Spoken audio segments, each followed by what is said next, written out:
स्वागत है दोस्तों आपका आज की वीडियो में। और आज बात करेंगे मूवी क्लासिक्स टू वॉच में मुग़ल आज़म की। जी हाँ, मुग़ल आज़म के बारे में इतने लोग ऐसे बना चुके हैं, इतने लोग बुक्स लिख चुके हैं, पूरी की पूरी बुक्स लिख चुके हैं, तो हम इस पर क्या ही वीडियो बना लेंगे। तो अगर आपने अभी तक नहीं देखी है तो मैं कहूँगा कि आप क्या कर रहे हैं, प्लीज़ इसको देखिए। कम से कम कलर वर्जन इसका यूट्यूब पर मिल जाएगा, वो तो देख लीजिए। नेक्स्ट बात पर आते हैं, क्यों आपको ये देखनी चाहिए। तो बहुत लोग आपको बहुत सारे रीज़न देंगे, मुझे कुछ पर्टिकुलर इसमें मैसेजेस जो अच्छे लगे, इस पर मैं कुछ पॉइंट्स बोलूँगा। आगे आपकी मर्ज़ी है। इस मूवी की टेक्निकल ब्रिलियंस और डायरेक्शन और एक्टिंग के बारे में तो किताबें लिखी गई हैं कि ये कितनी अच्छी है, तो मैं इस पे कोई जस्टिस करके मैं आपको कोई ऐसा न्यू पॉइंट नहीं बता पाऊँगा जो ऑलरेडी किसी और ने नहीं बता पाया हो। तो मैं अपने पॉइंट्स बोलता हूँ। चलिए शुरू करते हैं। सबसे पहले तो इस मूवी में जो ओपनिंग सीक्वेंस है, जहाँ पर वो पृथ्वीराज कपूर साहब का जो कैरेक्टर है अकबर बादशाह का, वो चलकर आ रहे हैं पैदल रेगिस्तान की गर्मी में। इससे मुझे ये इसमें एक मैसेज लगा कि इंसान कितना भी अमीर हो जाए, चाहे सबसे बड़े देश का एम्परर बन जाए, अगर उसके बच्चे नहीं हैं या इस तरह का जो सुख है जो ऊपर वाले की तरफ से या बायोलॉजिकली ही आपको मिल सकता है, उसमें देखिए फिर कोई कितना भी अमीर हो जाए वो क्या ही कर पाएगा। तो इस तरह का एक लाइफ लेसन है इसमें शुरू में ही। और नेक्स्ट पॉइंट पर आते हैं। फिर एक और हम लेसन देखते हैं, बच्चों को किस तरह से रखते हैं। जिस तरह के लोग बहुत अमीर होते हैं या वो होते हैं लग्जरी में, फिर एक बच्चों की परवरिश पर क्या असर होता है, अर्ली उनको एडिक्शंस डेवलप हो सकते हैं, ये भी आप मूवी में देखते हैं। और नेक्स्ट बात पर आ जाता हूँ। इस मूवी में जो तराजू का सिंबलिज़म है, यानी कि स्केल वेइंग स्केल का जो सिंबलिज़म है, बैलेंस का, ये भी मुझे बहुत अच्छा लगा। जो बाबर के तराजू होता है बहुत बड़ा, वो एम्परर के जस्टिस को वो बताता है। मतलब एम्परर किस तरह से हर चीज़ में जस्टिस करने की कोशिश करते हैं, और बेसिकली वो जो तराजू है वो उनके लाइफ का गाइडिंग प्रिंसिपल होता है कि हर चीज़ में बैलेंस और हमको क्या कहते हैं, जस्टिस लानी है। ये चीज़ आप मूवी में भी देखेंगे, कई सीन में वो कोशिश करते हैं। पृथ्वीराज कपूर वैसे तो लगते हैं गुस्से वाले, मूवी में उनका किरदार, अकबर का किरदार लगता है आपको बदमाश, लेकिन आप देखते हैं वो हमेशा अच्छे और बुरे को बैलेंस करने की कोशिश करते हैं।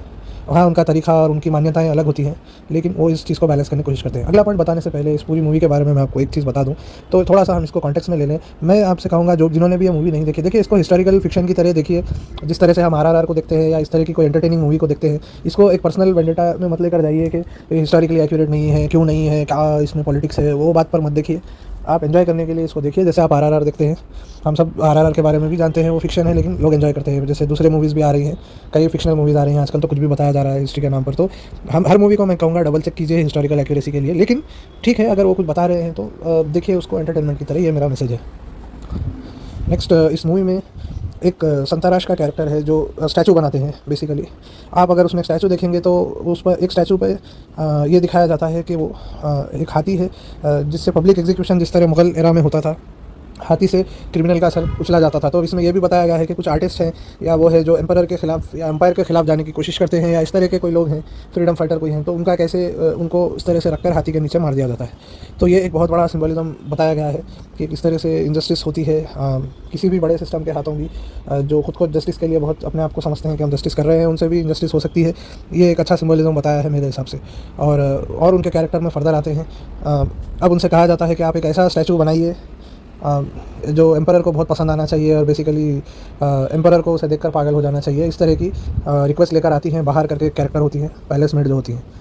तो वो कहता है ठीक है, हम इतनी जल्दी तो बना नहीं पाएंगे, अब क्या करेंगे। तो ये कॉन्सेप्ट जो अनारकली को वो लाकर स्टैचू की जगह ठहराते हैं, बहुत ही क्लासिक कॉन्सेप्ट है। मैंने आज तक इसको किसी भी मूवी में नहीं देखा है। मतलब बाद में शायद लोगों ने रिपीट करने की कोशिश की हो, मुग़ल आज़म या उससे पहले की कोई मूवी में मैंने नहीं देखा है। तो बिल्कुल मुझे तो उस ज़माने में ये ओरिजिनल कॉन्सेप्ट लगता है। तो बेसिकली ये बताने की कोशिश मुझे लगी, इसमें हिडन मैसेज ये है कि कोई भी कितने भी ब्यूटीफुल इमेजरी आर्ट स्टैचू बना ले, लेकिन भगवान ने जो ऊपर वाले ने जो आर्ट बनाई है, जो इंसान, जो खूबसूरत इंसान बनाया है, उसकी कोई भी आदमी स्टैचू या कुछ भी बनाकर वो उसकी बराबरी नहीं कर सकता।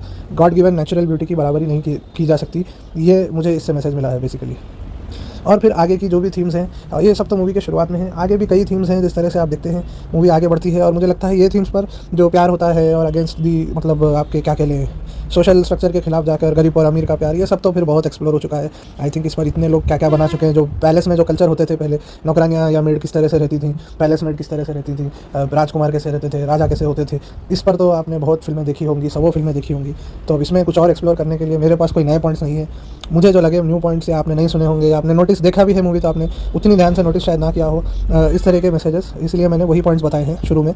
जो मैं अभी तक जो बताता आ रहा हूँ। बाकी तो इसकी एनालिसिस करने बैठे हैं आप तो technically, direction wise, camera wise, movie wise, इस मूवी के जो सेट हैं उस पर तो किताबें लिखी गई हैं। तो मैं कोई आपको ऐसी नई बात आकर नहीं बताऊँगा समझाने के लिए कि ये क्लासिक क्यों है। तो मुझे बस मैंने ये बताया है आपको, 3-4 पॉइंट ये बताए हैं कि इस क्लासिक में शायद आपने कुछ मिस कर दिया होगा। ये क्लासिक क्यों है ये मैं तो आपको नहीं समझा सकता। ऐसे समझाने के लिए कई कई बुक्स है, कई एसेज है, कई मूवीज़ है, कई मूवी स्टार के मुंह से आप सुनेंगे ये क्यों क्लासिक है। तो आपकी मर्ज़ी है, आगे अभी भी मैं तो कहूँगा देख लीजिए। तो best of luck to you. उम्मीद करता हूँ आप इसको मिस नहीं करेंगे। तो वीडियो देखने के लिए धन्यवाद। Have a good day.